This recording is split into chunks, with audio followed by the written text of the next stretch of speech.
નમસ્કાર મિત્રો, સ્વાગત છે તમારું આજના એક નવા વિડીયોની સાથે.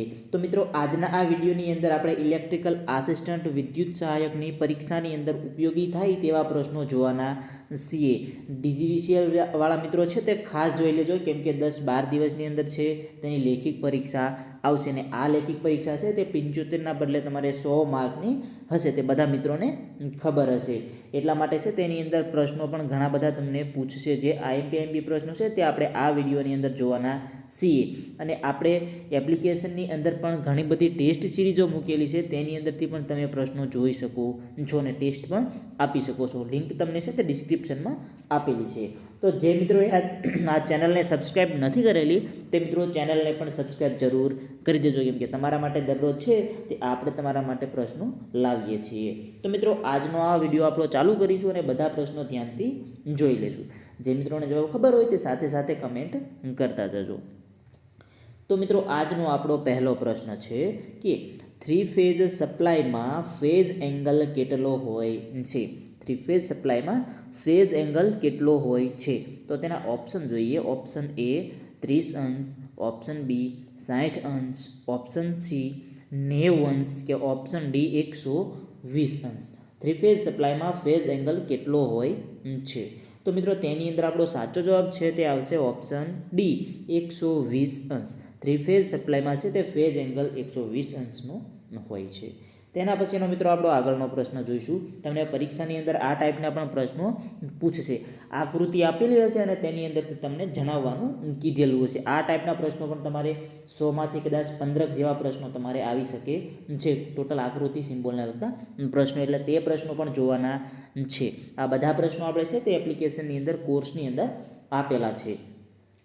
આ પ્રશ્ન શું કહે છે કે નીચે દર્શાવેલ ઇન્સ્યુલેટર કયા પ્રકારનું ઇન્સ્યુલેટર છે? બાજુમાં તમને એક આકૃતિ આપેલી છે કે નીચે દર્શાવેલ ઇન્સ્યુલેટર કયા પ્રકારનું ઇન્સ્યુલેટર છે? તો તેના ઓપ્શન જોઈએ. Option A suspension type insulator, option B saddle type insulator, option C ring type insulator કે option D HTLT stay type insulator. નીચે દર્શાવેલ ઇન્સ્યુલેટર કયા પ્રકારનું ઇન્સ્યુલેટર છે? તો તેની અંદર મિત્રો આપણો સાચો જવાબ છે તે આવશે option D HTLT stay type insulator. અહીંયા જે તમને દર્શાવેલું છે તે LTHT સ્ટે ટાઈપ ઇન્સ્યુલેટર છે.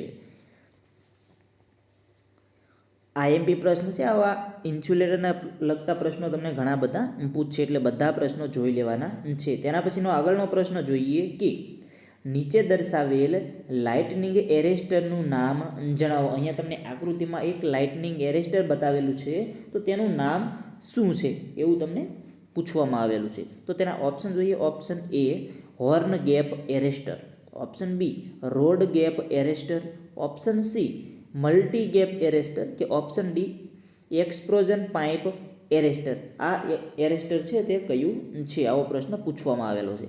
તો તેની અંદર મિત્રો આપણો જવાબ રહેશે option B rod gap arrester. આકૃતિમાં તમે જે જોઈ રહ્યા છો તેને આપણે રોડ ગેપ એરેસ્ટર કહેવામાં આવે છે. તેના પછીનો આપણો આગળનો પ્રશ્ન જોઈએ. પ્રશ્ન છે કે આકૃતિમાં દર્શાવેલ ઇન્સ્યુલેટરનો ઉપયોગ કઈ જગ્યાએ કરવામાં આવે છે? અહીંયા તમને આકૃતિમાં જે ઇન્સ્યુલેટર બતાવેલું છે તેનો ઉપયોગ આપણે કઈ જગ્યાએ કરવામાં આવેલ છે? આ ટાઈપનો પણ પ્રશ્ન પૂછી શકે છે. તો તેના ઓપ્શન જોઈએ. ઓપ્શન એ ડિસ્ટ્રીબ્યુશન લાઇનમાં વળાંક આપવા માટે, ઓપ્શન બી ડિસ્ટ્રીબ્યુશન પોલના સપોર્ટ વાયરને ઇન્સ્યુલેટ કરવા માટે, ઓપ્શન સી ટાવરના અર્થિંગ વાયરને સપોર્ટ કરવા માટે કે ઓપ્શન ડી ટ્રાન્સમિશન લાઇનમાં મેઇન કંડક્ટરને સપોર્ટ કરવા માટે.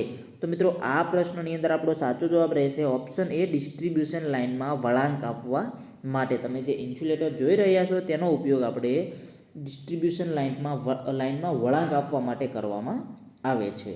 તેના પછીનો આપણો આગળનો પ્રશ્ન જોઈશું કે ટ્રાન્સફોર્મરમાં સ્કોટ કનેક્શન નીચેના પૈકી કયા હેતુ માટે વપરાય છે? ટ્રાન્સફોર્મરની અંદર જે સ્કોટ કનેક્શન આવે છે તે નીચેના પૈકી કયા હેતુ માટે વપરાય છે? આવો પ્રશ્ન પૂછવામાં આવેલો છે. ડીજીવીસીએલ વાળા મિત્રો ખાસ જોઈ લેજો, બધા પ્રશ્ન આઈએમપી છે. તો તેના ઓપ્શન જોઈએ. સિંગલ ફેઝ સપ્લાયમાંથી 3 ફેઝ સપ્લાય ઉત્પન્ન કરવા, ઓપ્શન બી છે 3 ફેઝ સપ્લાયમાંથી 2 ફેઝ સપ્લાય ઉત્પન્ન કરવા. ઓપ્શન સી છે 3 ફેઝ સપ્લાયમાંથી સિંગલ ફેઝ સપ્લાય ઉત્પન્ન કરવા કે ઓપ્શન ડી 2 ફેઝ સપ્લાયમાંથી 3 ફેઝ સપ્લાય ઉત્પન્ન કરવા.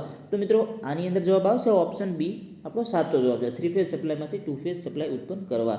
ટ્રાન્સફોર્મરમાં સ્ક્વોટ કનેક્શન છે તે 3 ફેઝ સપ્લાયમાંથી 2 ફેઝ સપ્લાય ઉત્પન્ન કરવા માટે વપરાય છે. ધ્યાનથી જોઈ લેજો.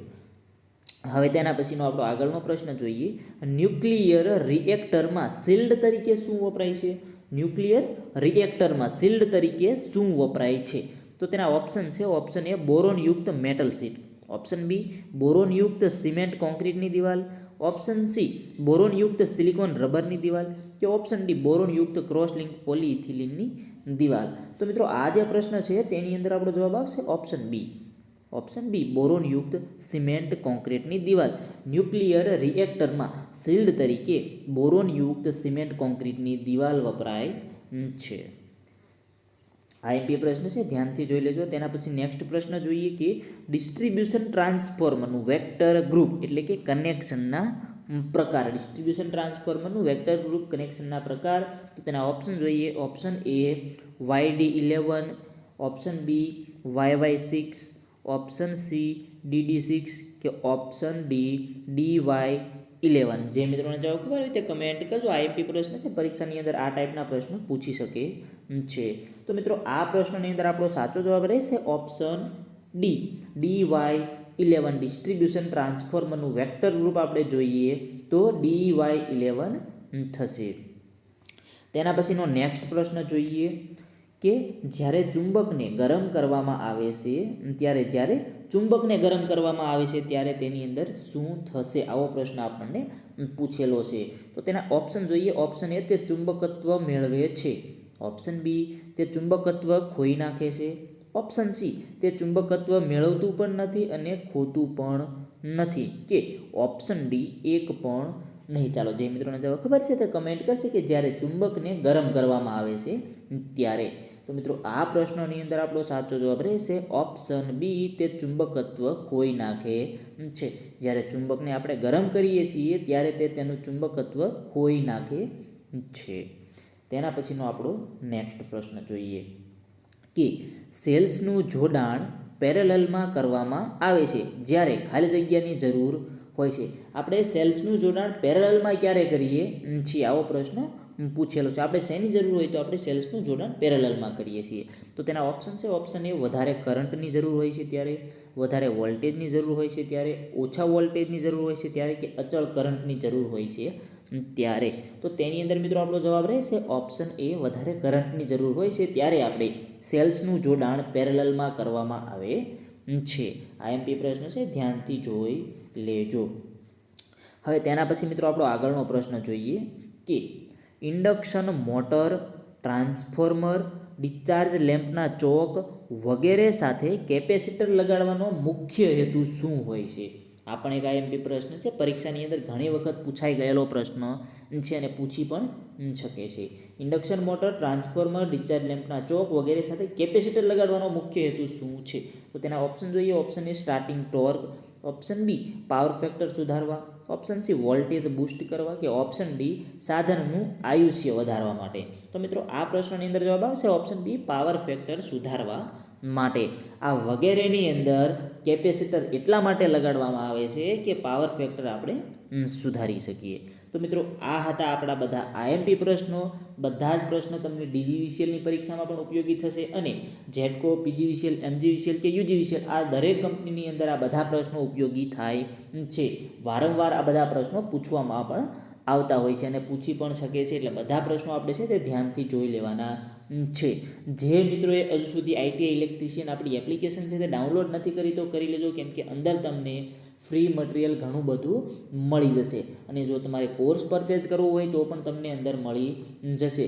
તમારા જેટલા પણ અત્યાર સુધી તમે રીડિંગ કર્યું છે તે બધાનું રિવિઝન તમે અંદર ટેસ્ટ સિરીઝ દ્વારા કરી શકશો. જે મિત્રોને અંદર ઇન્ટરેસ્ટ હોય તે અંદર જઈ અને કોર્સ મેળવી શકે છે. લિંક તમને છે તે ડિસ્ક્રિપ્શનમાં આપેલી છે. તો જે મિત્રોએ ચેનલને સબસ્ક્રાઈબ નથી કરેલી તે મિત્રો ચેનલને પણ સબસ્ક્રાઈબ જરૂર કરી દેજો, કેમ કે દરરોજ તમારા માટે અહીંયા છે તે આ ટાઈપના વિડીયોઝ આવતા રહેશે. ધન્યવાદ.